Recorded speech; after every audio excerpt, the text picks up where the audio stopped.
Alright, Shalom. Before I start, I'm going to give all praises to Yahweh, Bahashem, Yahweh Shai, Bahashem, Bakakodash, double honors to the elders and apostles of Great Millstone, peace, blessings, and salutations to all the elect Akim, Wa'akwath, learning, teaching, and truth and sincerity. Another video of the Spirit, Brother Malak from GMS Detroit. Alright, this one right here, I'm going to be playing this clip that I came across. It says, betrothal in marriage in the time of the Bible. Right, and it's going to give an example, and it's not an example that actually happened. It's, they're setting this example up based off the understanding of the scriptures. Now here at Great Millstone, right, our apostles, they had that street interview, some years back with that son of a bitch, Polite and Soner. And they told the straight and skinny truth concerning things in Deuteronomy, the 22nd chapter, right? So-called grape. What happens if a man lays with a woman who is betrothed, meaning she's engaged to be married, the fact that, he's liable for death, and then what also to do in this instance that a man lays down with a woman who is not betrothed? Can he just sex her up and discard her? No, he has to now take her on as his responsibility as a wife for the rest of her natural born life. All right. Today, that term is known as grape. And due to the fact that most people in this Western world don't know anything about the Eastern world, and the customs are foreign, when you bring up this discussion, they get all emotional and bent out of shape. Even Israelites and other Israelite groups misunderstand how ancient marriage worked and how it works in our customs. The fact that a man, if he chooses, he can take a woman against her will and make her his wife, as long as she isn't betrothed to anyone and or already is a wife. And it simply is what it is. Now, was that the primary way of taking a wife? No. What was the primary way of taking a wife? Well, this video is going to actually do a very good illustration of showing you of how the preferred way would have been. So we'll get this clip. Hey, because the elder Ariala from Dallas had just did a video, and Elder Apostle Zahar had just did a video dealing with a statement that Andrew Tate had made, in which he was correct, right? Andrew Tate. Matter of fact, one second. Shalom, first of all. Right here. So the elder did this video, then the Elder Apostle Zahar did a response to his video. Grape with grok, right?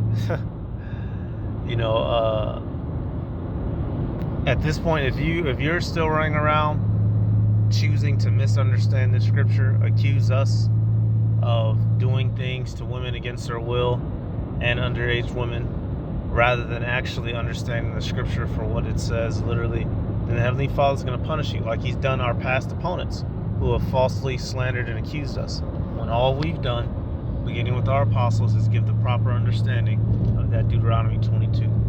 So let's start with this real quick. I just want to get Tate's statement. Shalom. They had sent this, and I was just able to, I figured, great big says whenever they can. But who protects you? Who does all of those jobs as a man because he's running around with a fusil?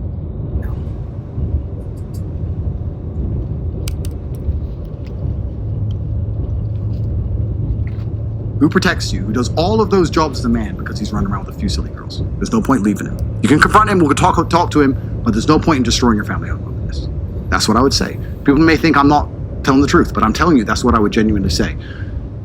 He's saying what he would do if his daughter came to complain about her husband being polygamous. And Tate said, if he's taking care of you, right, you're being provided for, you have a place to live, you're being fed, and the children are being taken care of, I'm going to tell you, sit your ass down like you're supposed to. And he's right in that. Polygamy, a man being allowed to have multiple wives and concubines, is biblically allowed and ordained by God, like it or not. We talk about marriage. There's a really great guy on Twitter, Devin Erickson, I think his name is. Everyone follow him. And he replied to my video I made on Elon Musk. No, that's not him. That's a little dork. From Nebraska. That's a little nerd from Nebraska. Erickson That's one of the pastor's kids. That's one of the pastor's sons. We don't need them. Devin Erickson There he almost is. got a There he shout is. out. Okay, that There guy's he not is. a dork. All right. All right. Find his reply. I would like to read this verbatim, please. Find his reply to my Elon video where I explain that having children is the business of kings. Please find, he did a thread breakdown of it. This is about 2 weeks ago.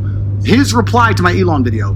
If you can find it, that's not it, there's another one. If you can find it, I would love to read it verbatim because he explains something which is so pertinently important. It's extremely important. So we'll find it.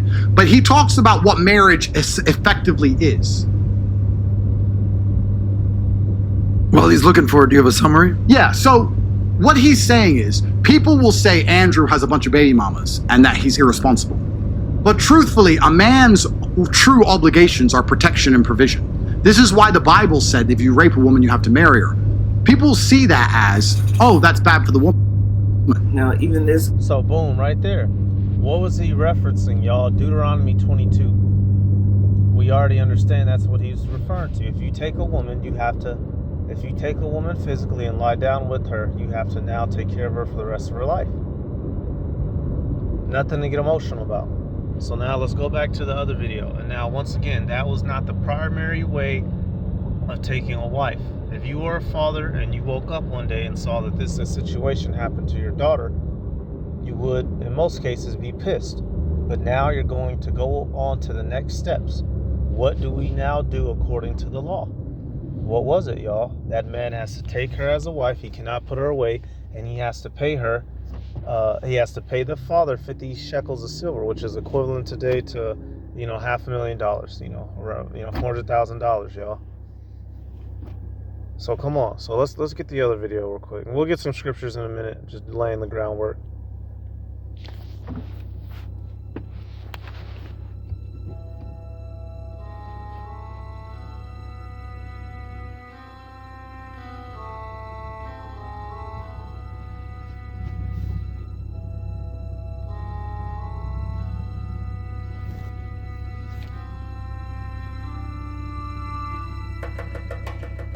In ancient Israel, around 970 BC, there lived a young man named Joab of the tribe of Asher.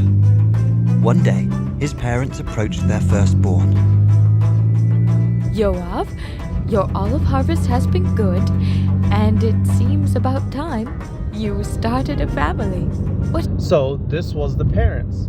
They said, "Hey, son, you're very industrious. You're a good little entrepreneur. You're doing well for yourself. It's time you have some youngins." What do you think of Netta, the daughter of the village potter? Joab considered the suggestion. Joab, your olive harvest has been good, and it seems about time you started a family. What do you think of Netta, the daughter of the village potter? Joab considered the suggestion. Very well. You know her father. Would you ask him on my behalf? Of course. We'll see if we can arrange a match. They broached the idea to Netta. This was the primary way, not the only way, don't get me wrong, but this was the traditional arranged marriage. The parents of one party would say, you know what, I would like to find a mate for my son or daughter. In this case, it's the son. They already have a young female that they've had their eye on, that they believe will be a good fit for their son. Now they go communicate with the other party to arrange a deal. This is how we used to get down, y'all. Not sliding up on Instagram, not twerking on each other in the club, and then deciding, hey, you know what, let's fuck. And then a child comes about, and you scramble to get shit together, get school clothes, money for the little nigga. None of that. This is how we used to get down. Order, right? Not the Western sex-fueled, feverish culture that you're used to now of how most of us acquired our mates. Right? They didn't see their mate shaking butt on Facebook and decide to DM them. God damn it.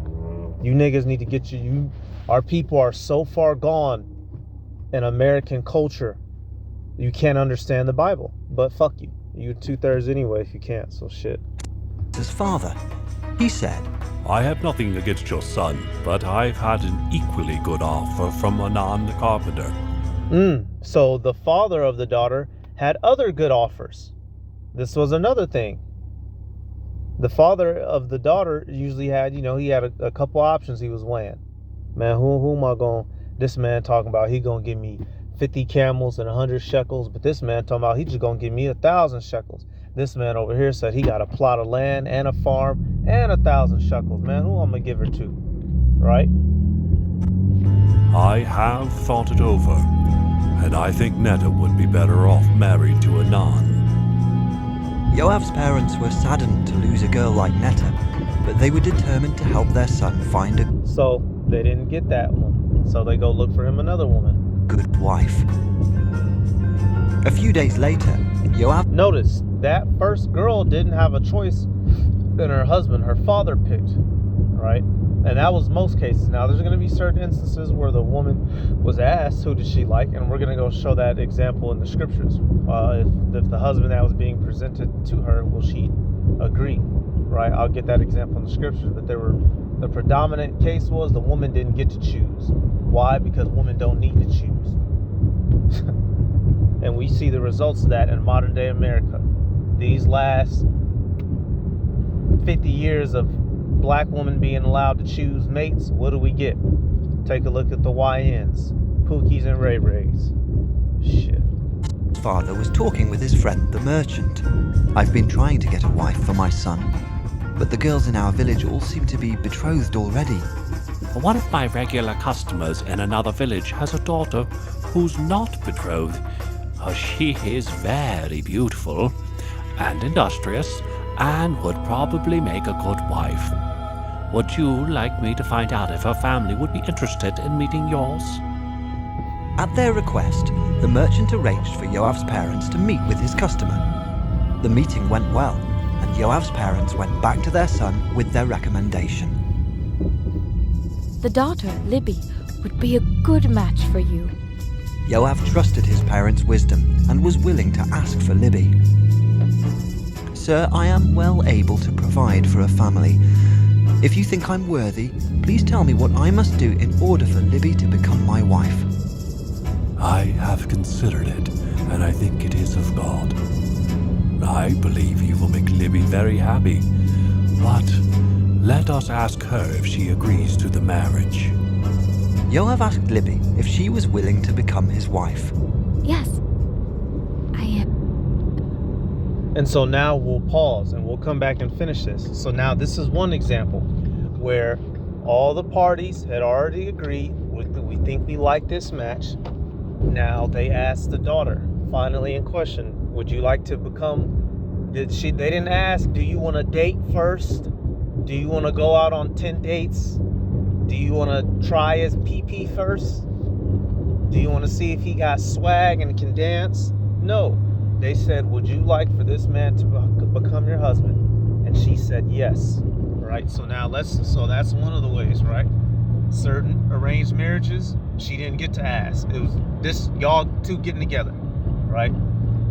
But in this case, they said, hey, all we need is you to say yes. And she said yes. Where do we see an example of that in the scriptures? Isaac and Rebekah. It was set up for Isaac to take Rebekah as a wife. And when it all was being done, what did it come down to ultimately? You should know the story, right? We'll start here. Genesis 24:1, it says, and Abraham was old and well stricken in age, and Yahweh had blessed Abraham in all things. And Abraham said unto his eldest servant of his house, that ruled over all that he had, put, I pray thee, thy hand under my thigh, and I will make thee swear by Yahweh Bashem Yahushai, the power of heaven and the power of earth, that thou shalt not take a wife unto my son of the daughters of the Canaanites, among whom I dwell, but thou shalt go into my country and to my kindred and take a wife unto my son Isaac. Right, so we see that the servant was sworn by Abraham to go get him a wife of his own people. which he did, right? He went back to his father's. What the heck? I'm sorry, y'all. Goddamn, what do you call those birds? The damn ducks crossing the street or whatever. Abraham sent his servant back to his peoples, right, to his relatives, to go find him a daughter, to marry his son Isaac. And we know that eventually this was Rebecca, right? Let's see. Yep, and Rebecca was, yep. Genesis 24:15. It says, so this is, I'm just speeding things up. The servant went back there. He found a damsel. Who was the damsel? Genesis 25:15. And it came to pass before he had done speaking that behold, Rebekah came out, who was born unto Bethuel, son of Michal, the wife of Nahor, Abraham's brother, with her pitcher upon her shoulder. Right, so Rebekah was the daughter of Bethuel, and Bethuel was the son of Nahor. Nahor was Abraham's brother. Bethuel was his nephew. So that would make Rebecca basically a very loosely connected great niece, if you will, right? Really just a straight up cousin, right? But that makes her perfectly suitable for who? His son Isaac. They're relatives. She's not a Canaanite, right? And so they would have shared similar culture.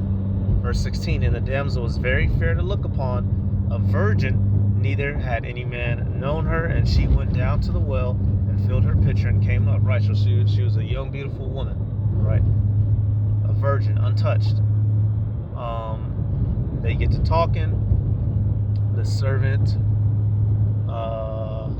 and Rebecca's brother was Laban, right? And this would Laban would pop back up, dealing with Jacob, the father of Rachel and Leah, right? So I'm just jumping further down because I want to get to where the question was posed to Rachel. Because basically the servant said, hey, I got a man for you. I got these riches too. Come back with me. Let's see. Where's it at?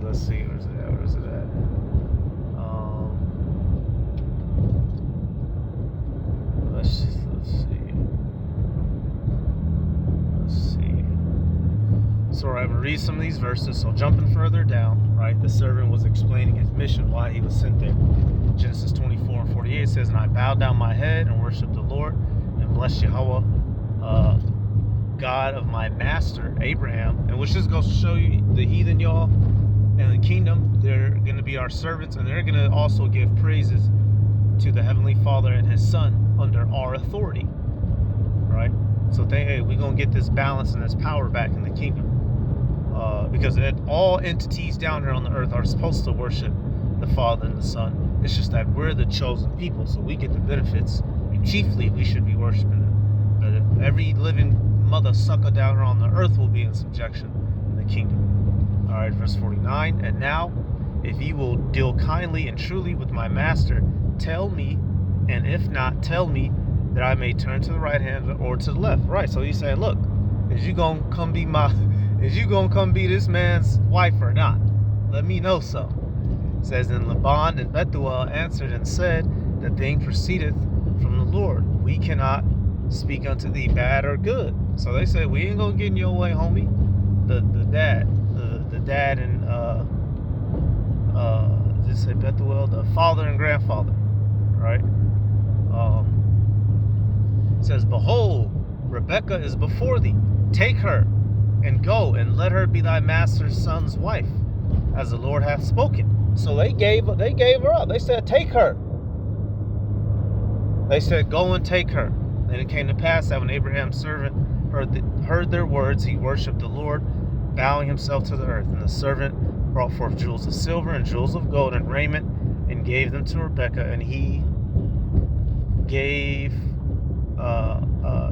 also to her brother and to her mother precious things. Right. So this was a dowry, gifts for the bride to take her, costly things in exchange for the loss of hands and the helpmaid in the house that you are about to lose, your daughter, you would give in exchange a dowry. Now the father can take that. He can go do whatever, right? Buy a new plot of land, buy some camels, buy some more servants, right? But, shit, he'll go with that extra money. He got extra money to do whatever. He might go make another kid with his wife, right? Come on, Jake. You niggas are so fucking, all you used to is in the club, yeah. I want to make love. And that's not how we was, man. I'm in love with a stripper. None of that shit. That shit you learned in a fucking America.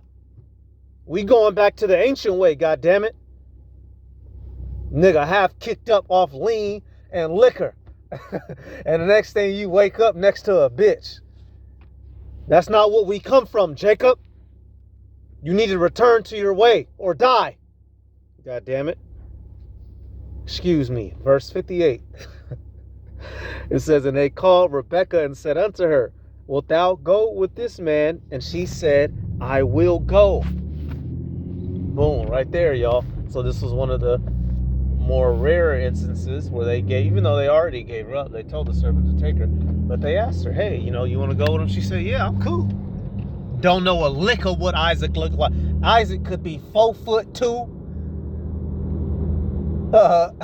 one eye bigger than the other. And she, you know what I'm saying?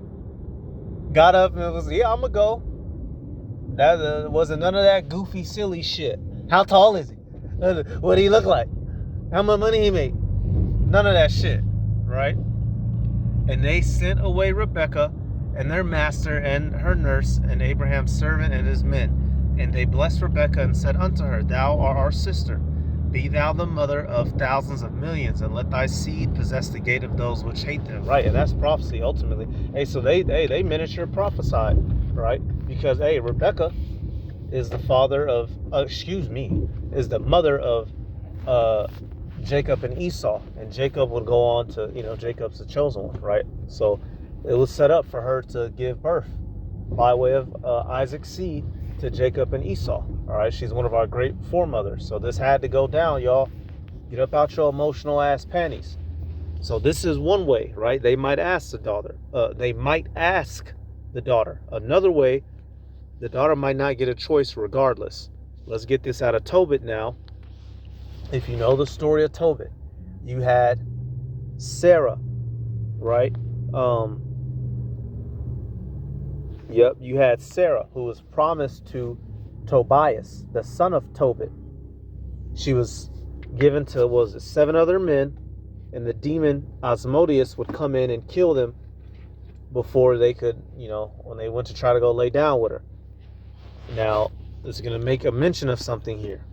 Tobit 3:17, and Raphael was sent to heal them both, that is, to scale away the whiteness of Tobit's eyes, to heal Tobit's blindness, and give Sarah the daughter of Raguel for a wife to Tobias the son of Tobit, and to bind Asmodeus the evil spirit, because she belonged to Tobias by right of inheritance.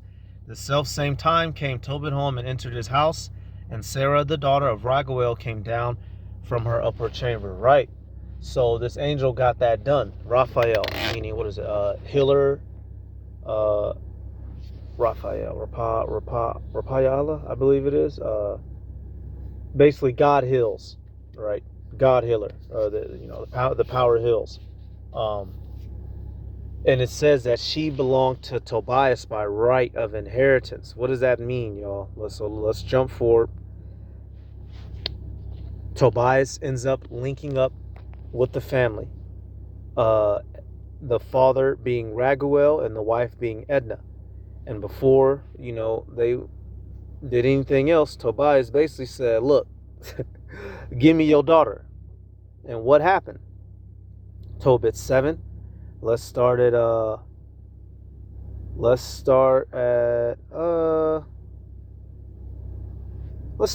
8. It says, and likewise, Edna his wife and Sarah his daughter wept when they heard the news about Tobit being blind. They weren't weeping about the daughter about to be getting shipped off. Don't get it twisted. It says, moreover, they entertained them cheerfully, talking about Tobias and the angel when they arrived. and the dog. It says, and after that they had killed a ram of the flock, they set store of meat on the table. Then said Tobias to Raphael, brother Azarias, speak of those things of which thou didst talk in the way, and let this business be dispatched. Right, so the angel knew the angel had it all set up, right? And so he said, hey, let them get them up to speed on why I'm here. You know why I'm here. So he communicated the matter with Raguel, and Raguel said to Tobias, eat and drink and make merry, for it is meet that thou shouldest marry my daughter. Nevertheless, I will declare unto thee the truth. So Raguel, he said, I'm going to marry you off to her. It wasn't no ifs, ands, or buts about it, but let me tell you about what happened. I have given my daughter in marriage to 7 men who died the night they came in unto her. Nevertheless, for the present, be merry. But Tobias said, I will eat nothing here till we agree and swear to one another. All right, so coming back. So basically he said, look, we ain't doing nothing till we get this matter squared away. All right, is she going to be my wife or is she not? What's happening? Jake was ready to go. It says, Raguel said, then take her from henceforth, according to the manner.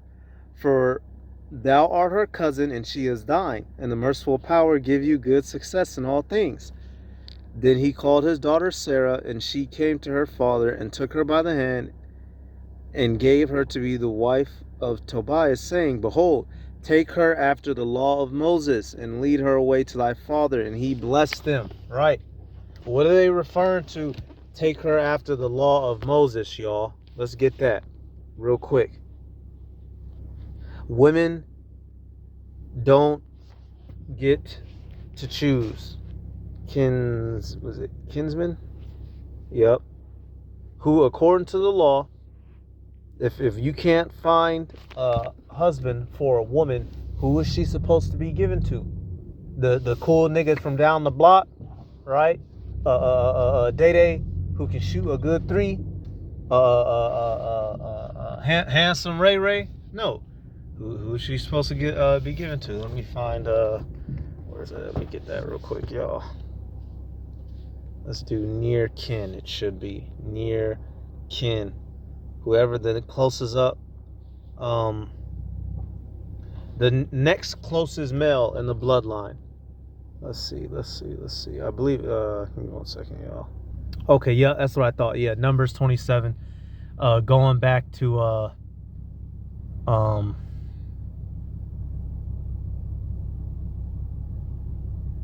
yeah, okay. Okay, yep, here we go. I was in the wrong spot. That's dealing with that one in Numbers is dealing with inheritance. If a man doesn't have sons and only has daughters, what do you do? This is taking it back. This right here will be for the instance of who do we give the young lady off to, right? Deuteronomy 25:5. It says, if brethren dwell together and one of them die and have no child, the wife of the dead shall not marry without unto a stranger. Her husband's brother shall go in unto her, and take her to him to wife, and to perform the duty of a husband's brother unto her. Right. So if it says it straight up. One of the brothers dies. She ain't supposed to go off to, go back to one of her exes from jail, who she really liked him more anyway, right? Because he was knocking her down, but the nigga got locked up. So none of that bullshit that we didn't grew up with here. There's laws to who you even can and can't get with as a woman. You didn't get no choice. God damn it. And this is what we're going back to in the kingdom. Now, none of us are going to die. The Israelites won't die in the kingdom. So we aren't going to have to go through this process, but just laying the lines, y'all. This is the custom, the culture, and the heritage that we come from. We've grown so accustomed to the shackles of Esau Edom's mindset and mentality that we've forgotten our way, right?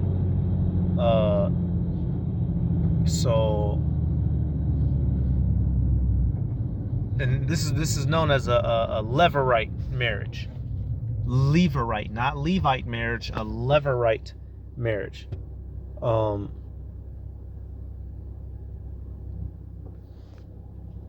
get something. Yep, I'm gonna just pull that term up, right? Just so you can see it, right? In the law of Moses, if a man died without children, his brother or a near kinsman was obligated to marry his widow and raise up an heir to carry on the deceased name, a practice known as a levirate marriage, as seen in the story of Ruth and Boaz. That's another example I could have went to, right? And Ruth is one of the foremothers of David, and she was a heathen, right? So going to show you once again, your Israelite heritage is traced by way of your fathers, right? So I'm just showing you all these different situations. So let's come back now. So this is the original video. Now remember, this is the preferred way, right? Usually between a civilian population, right? Kings could just go out and, you know, you come here, shorty, you come here, right? A man could also, we'll go to this, right? Actually, you know what? Let me play this and then we'll get the in-between phases. So we just had this first phase, your parents' arranged route. But you have three more things that could have happened. I'll say I got my fingers in front of it, but you can't see them, right? So let's say one of the four ways, and one of them, one of them's a no-no. One of them is your parents arrange your marriage. You can sweet talk your way into a marriage, right? Sweet talk a woman, right? And the third way is you laying down unlawfully with a woman, and now somebody has to die, right? Or I should make that the fourth way. The third way, you as a man, you take a woman, and now you got to take care of her. Or and then now the fourth way, a man sleeps with a woman unlawfully. Now either one of them or both of them have to die, right? Those are the four types of things that go down. So let's let this play. His wife. Yes, I am. So remember, she agreed to be, right? And so now we go through the betrothal stage. Yoav and Libby's father went to the village gates to ask the elders to be witnesses to the betrothal. Yoav and his father-in-law agreed on a bride price. The two families returned to Libby's home and shared a meal together. Yoav also gave gifts to Libby. While Libby was making herself ready for their union, Yoav returned to his home to finish. Yep, hey, and this is according to the law. What? A man recently married, you have how long, right here. Just real quick, Deuteronomy 24. So it sees they're engaged, but they haven't actually consummated the marriage yet. He's off doing some finishing touches, right? They're getting the daughter ready, prepping her on how to be a lifelong wife and a mother, right? Deuteronomy 24:1. When a man have taken a wife and married her, and it came to pass that verse 5, excuse me. When a man have taken a new wife, he shall not go out to war, neither shall he be charged with any business, but he shall be free at home 1 year, and shall cheer up his wife which he hath taken. Right? So he now in this betrothal stage, he has this time and this opportunity to get things good and get things together. Right? So now coming back. Herself ready for their union, Yoav returned to his home to finish everything that needed to be done before his first year of life as a newlywed, when he would not be charged with any business. Right, so in this betrothal period, he took it to get ready. You know, a smart man, y'all. Unlike what we have now. Motherfuckers, which, you know, we were born through the Spirit, right? Through the power of Yahweh Bashim Yahushai, so we can go on, Lord willing, to be of the elect. But the way, you know, it happens, and over here in these first world countries with all these rights, people just happen to fuck and a kid just happen to come out. The majority of us were not well planned and prepared, which is why you're born into shambles of a fucking family. Straight up, straight down. After several months of being betrothed, everything was ready. With the blessing of his father, Yoav set out, accompanied by his friends, to get his bride. Who were his friends? The bridegrooms, y'all. All these different terms and words should be familiar with you when you're reading and studying like how you're supposed to, right? The bridegrooms go and get her ready and bring her to the husband. An excited Libby was waiting with her friends, adorned in her bridal finery. Who were her friends? The bridesmaids. A big celebration was held in Libby's village and another in Yoav's. The festivities So they had two parties, two marriage ceremonies. This was a custom thing. I've done several, videos on it. And Tobit, they had the 14-day feast with the family. They was up in Raguel's house eating, boy. lasted for several days.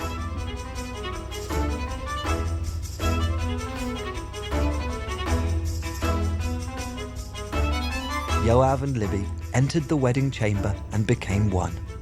After that, So they had sex. He took her virginity. The parents kept the token of the virginity, which was the sheet stained with blood from the breaking of the hymen, and they went on to be a happily ever couple, nigga, until the Babylonians came through. Shit. Well, he said, this was a guy of a tribe of Asher, so until they got snatched up by the Assyrians. Shit. were fully married and ready to start a new family in Israel. Right, so this is a longer video, just bear with me. So now that's let's say that's practice one, right? Parents betroth you, you get married. Now in that betrothal stage, what would have happened? So you have betrothal, that's one way your parents could hook it up. You as a man could get out here and do what? Exodus 22:16. And if a man entice a maid that is not betrothed and lie with her, he shall endow her to be his wife. Hey, so option 2, you as a man, you see something, man, I want that. I'm getting with her. And now this entice, is the sweet talk, right? By whatever means, right?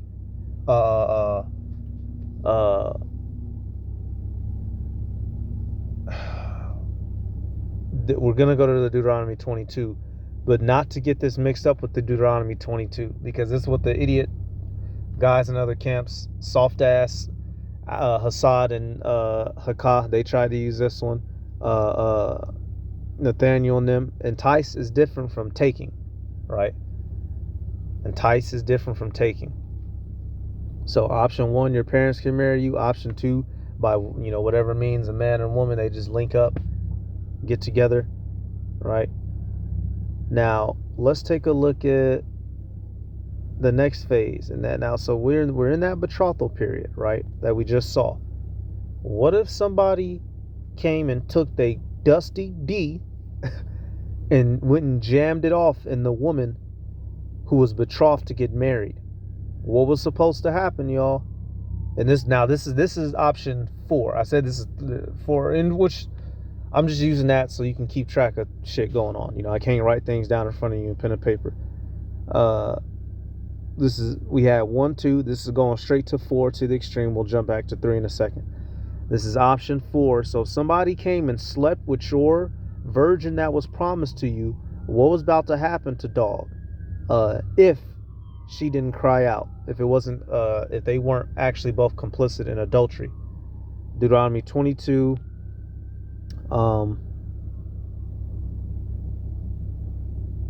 Deuteronomy 22:23. It says, if a damsel that is a virgin be betrothed unto an husband, and a man find her in the city and lie with her, then ye shall bring them both out unto the gates of that city, and ye shall stone them with stones that they die. The damsel, because she cried not, being in the city, and the man, because he hath humbled his neighbor's wife, so shalt thou put away evil from among you. Right. So this man came and took her. She was betrothed. She was supposed to get married in 2 more weeks. Right? Sexed her up, and she didn't cry out. She just went with it. Right? They were both supposed to die. But what? Verse 25, if a man find a betrothed damsel in the field, and the man force her and lie with her, then the man only that lay with her shall die. But unto the damsel thou shalt do nothing. There is in the damsel no sin worthy of death, For as when a man riseth against his neighbor and slayeth him, even so is this matter. For he found her in the field and the betrothed damsel cried, and there was none to save her. So, right. So this time she doesn't die because she cried out. She tried to fight against him, but there was no one there to save her, compared to the other woman who simply went with it. Right.